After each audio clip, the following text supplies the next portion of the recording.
Hello guys, welcome back to my channel. Last video చెప్పినట్టుగా మా చేపల పట్టడం అయితే అవుతుంది. ఇప్పుడు వాటిని ఏ విధంగా చేసామో చూద్దాం రండి. తగలబెట్టండి సార్ నిరంజన్ గారు.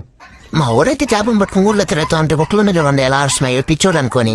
పిచ్చోళ్ళ గురించి వెంటనే కానీ లైవ్ లో ఇదే చూడటం. మా ఓడు సిగ్గితో చచ్చిపోతున్నాడు. ఆ గౌతంలో చేపలు ఎత్తుకొని తిరగలేక మేమైతే వీడియో చూసినా మన వాడికి తెలియదు. మా వాళ్ళైతే చాలా కష్టపడైతే చేపలన్నింటినీ కట్ చేస్తారు. ఏది పెద్దగా అయ్యేలా లేదు. పైగా మెంటల్ గాను ఫిజికల్ గాను స్ట్రెయిన్. ఆ చేపలన్నీ నీట్ గా అయితే క్లీన్ చేసుకుని కట్ చేసుకున్నాము.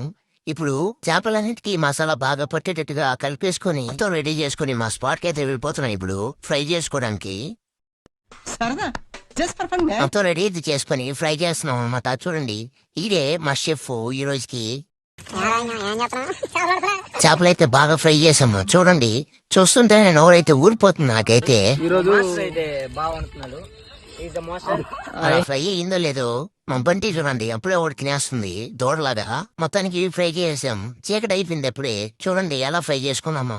ఆనియన్స్ కూడా కొంచెం లైట్ గా వేసుకున్నాం అలాగా. ఇప్పుడైతే మా ఊళ్ళో రివ్యూ అడగం ఎలా ఉంది. ఇలా ఫ్రెండ్స్ తో కలిసి మీరు కూడా ప్లాన్ చేసుకోండి. భలే అయితే ఎంజాయ్ చేయొచ్చు. ఛానల్ అయితే ఫాలో చేసుకోండి తప్పకుండా. Bye friends.